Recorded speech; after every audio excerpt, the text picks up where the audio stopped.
Sakin. Sakin. Sakin. Geriye çek. Geriye çek. Geriye çek. Bekle. Gösteriyorum.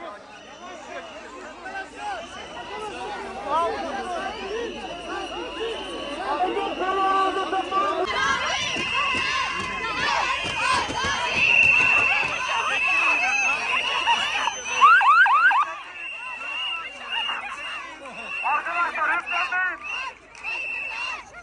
5 dakika bekleyin. Hükmetmeyin. Tarafa konuş.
Abla bunu...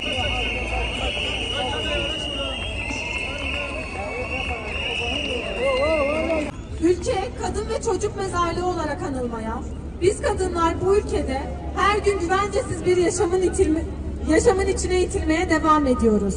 Rojin Kabayiş 27 Eylül günü daha iyi bir yaşamın kapılarını aralamak için geldiği bu kentin üniversitesinde kayboldu. Bize yıllardır güvenli diye sunulan, kolluk kuvvetlerinin elini kolunu sallayarak gezdiği bir kampüsün sahilinde kayboldu. Rojin kaybolduğu günün ertesinde STK'ların ve kadınların ısrarıyla başlayan arama çalışmaları Rojin'in kaybolması kadar soru işaretiyle doluydu.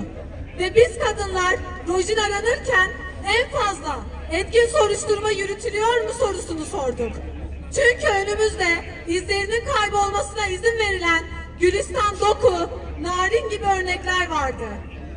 Ve bu ülkede kadınların ve çocukların kaybolması ne kadar kolaysa bulunması o kadar zordu. Bugün burada bir kez daha kadın cinayetlerinin gölgesinde bu karanlık tabloyu konuşmak zorunda kalıyoruz. Türkiye'de ve Kürdistan'da her gün bir kadın daha devletin, yargının, kolluk kuvvetlerinin ve ataerkil düzenin ihmalleri ve işbirliğiyle katlediliyor. Kadına yönelik şiddet münferit olaylar değil, sistematik ve politik bir sorundur. Bu düzen kadınları korumamakta ısrarcıdır.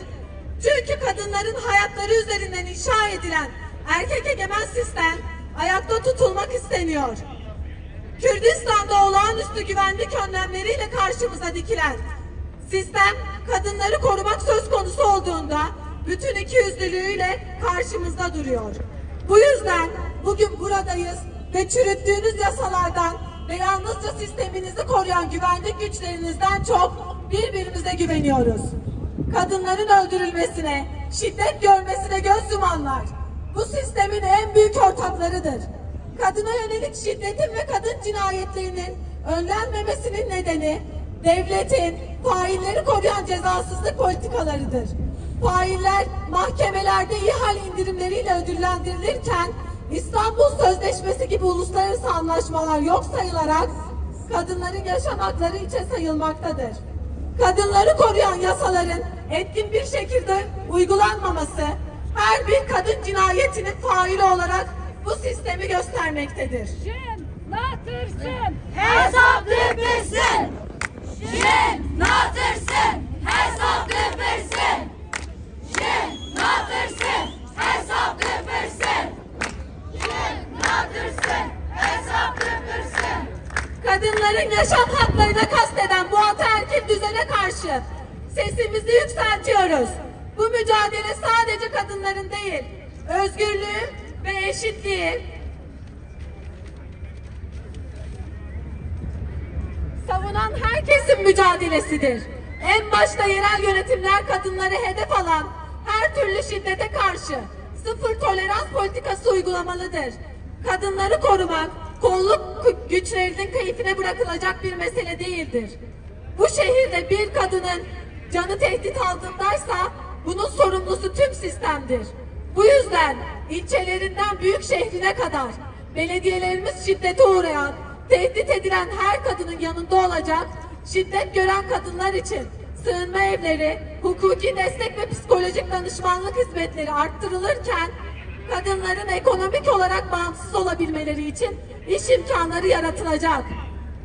Kadınların yaşam hakkı politik bir mesele olarak kabul edilmelidir.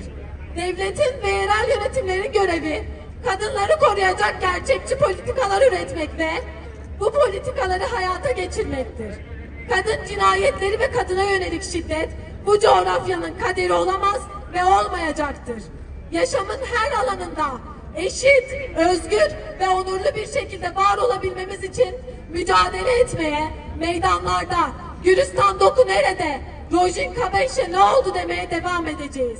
Kadın mücadelesi yaşatır. Jijian Azadi.